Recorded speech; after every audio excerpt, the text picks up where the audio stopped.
In the late 1930s, American military planners looked at a map of the Pacific and saw a geographical barrier. If a conflict broke out with the Japanese Empire, any counteroffensive would have to cross thousands of miles of empty, isolated ocean. At the time, the United States Army Air Corps relied on the Boeing B-29 Flying Fortress. It was an effective heavy bomber, but it had a maximum range of around 2,000 miles. Against the vast distances of the Pacific Theater, it simply couldn't reach the target and make it back. The military issued a formal requirement for a super bomber. They asked for an aircraft that could deliver a heavy payload over 2,600 miles away and fly at heights and speeds that would render it immune to enemy fighters. Building a machine to cross this expanse meant designing an aircraft that defied the known limits of aviation engineering. Boeing's answer to this demand was the Model 345, which would become the B-29 Superfortress. It featured an exceptionally streamlined airframe and long, high aspect ratio wings designed to maximize lift and minimize drag. The blueprints included a fully pressurized crew cabin, allowing airmen to operate at 30,000 feet without bulky heated suits or oxygen masks. To defend itself, it utilized a centralized analog computer-controlled fire system that allowed a single gunner to operate multiple remote machine gun turrets. Design and building this aircraft consumed $3 billion. It was the single most expensive weapons project of the Second World War, exceeding the cost of the Manhattan Project by over $1 billion. The military was so eager to field the super bomber that they ordered over 1,500 units straight from the blueprints. The contracts were signed before a single prototype had ever taken flight. By pouring massive financial and industrial resources into an untested design, the government left itself no margin for error. They were entirely dependent on an experimental machine that had to work. The power behind this massive aircraft came from 4 Wright R3350 duplex Cyclone radial engines.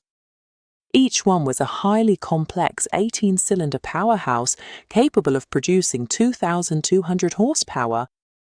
Because they were rushed through development, they harbored a critical flaw. The tight aerodynamic cowlings restricted external airflow over the closely packed cylinder heads, preventing proper heat dissipation. The engines were prone to chronic overheating, oil starvation, and severe thermal runaway. This underlying defect proved absolutely devastating during testing. On 18 February 1943, the second XB-29 prototype took off from Seattle, experienced a severe engine fire, and plummeted to the ground. The crash killed Boeing's legendary chief test pilot, Edmund Allen, and his 10-man crew. It also struck a meatpacking plant, killing 20 workers inside, along with a Seattle firefighter responding to the blaze. The extreme and unprecedented rush to mass-produce the Superfortress had yielded an aircraft that was lethal to its own crews long before it ever encountered an enemy fighter. Despite the fatal engine flaws, mass production could not be stopped. Brand new megafactories in Kansas, Washington, Georgia, and Nebraska churned out dozens of highly flawed airframes, filling massive assembly floors with incomplete bombers. To meet the intense quotas, Boeing established vast training schools to recruit locals. People who had never touched an aeroplane, including farmers and civilian women, were quickly trained to assemble complex electrical harnesses and pressurization seals. By early 1944, nearly 100 B-29s sat parked on the tarmac in Wichita, Kansas. Almost none of them were flyable due to electrical short circuits, faulty cockpit glass, and persistent engine fires. Discovering that his highly anticipated super bomber fleet was completely grounded, Army Air Forces Commander General Hap Arnold intervened directly and decisively, sending hundreds of factory technicians to the flight lines to force the aircraft into combat readiness. In what became famously known as the Battle of Kansas, 1,200 technicians worked outdoors in sub-zero freezing winter weather. Working in 20-minute shifts to avoid frostbite, they manually rebuilt engines to improve airflow and desoldered and re-insulated over 500,000 electrical connections. The massive delays were eventually overcome, not by flawless initial engineering, but through 5 long weeks of grueling manual labour under punishing conditions to get the grounded fleet into the air. In the spring of 1944, the newly modified B-29s deployed to forward bases in China and India under Operation Matterhorn. Because there were no overland supply routes into China, the B-29s were forced to act as their own cargo tankers. Crews had to fly fuel and bombs from India over the Himalayas, a treacherous route known as the Hump, just to stockpile enough resources for a single combat mission. Dragging heavy loads of aviation fuel over the towering mountain peaks put immense strain on the aircraft. The temperamental Wright engines overheated under the extreme demand, leading to frequent mechanical failures. When the bombers finally launched their first major raid on Bangkok in June 1944, the results were highly disappointing.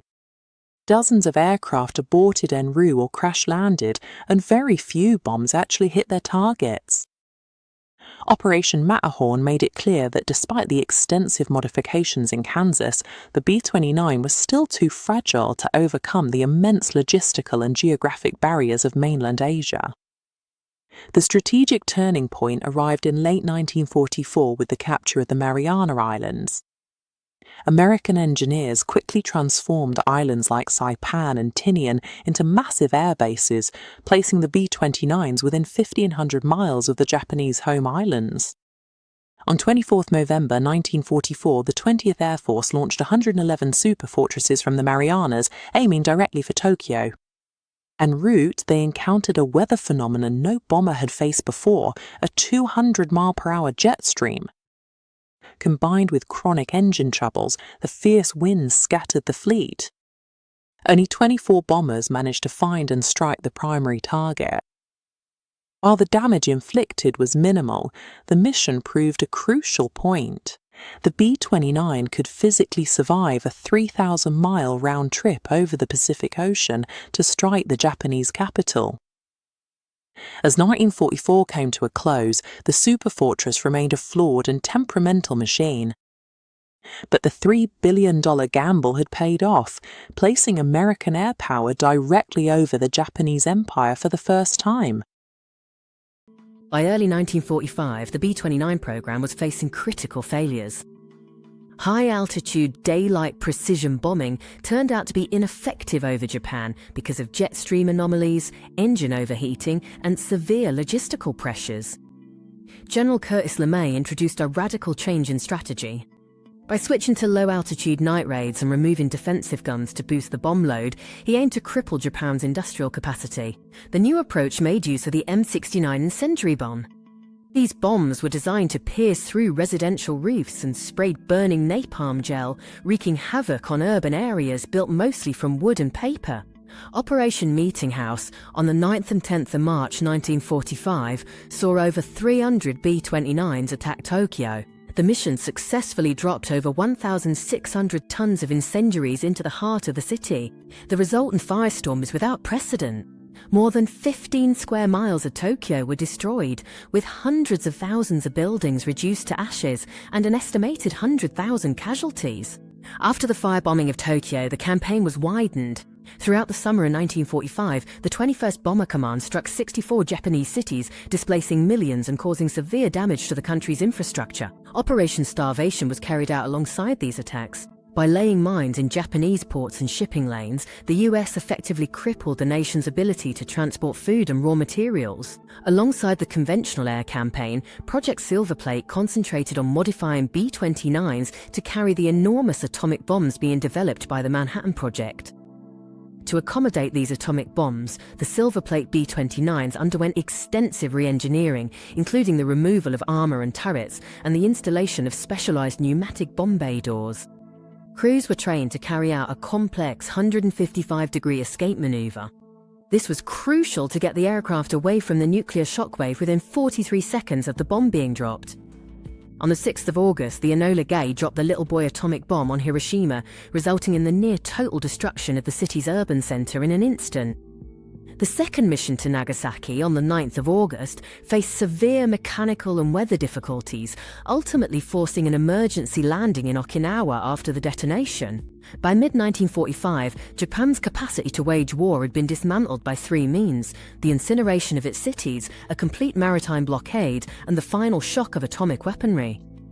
The B-29 Superfortress developed in 1945 from a problematic prototype into a tool of total war. Early in the Second World War, B-17 bomber crews battled the freezing cold just as much as they fought the enemy, depending on bulky electrically heated suits simply to survive the icy drafts at high altitude. Attacking the Japanese mainland posed a huge geographical challenge.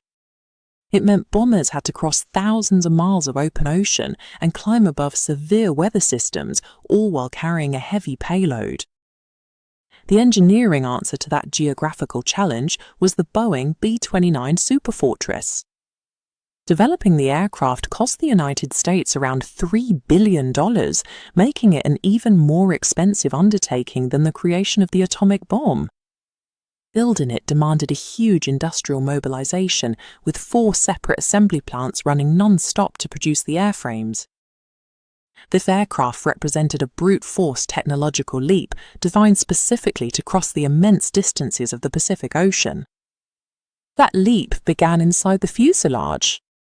The B-29 was the first heavy bomber to feature a pressurized, climate-controlled cabin. An 11-man crew could operate at 30,000 feet for 12 hours in relative comfort, completely dispensing with heavy thermal layers and cumbersome oxygen masks.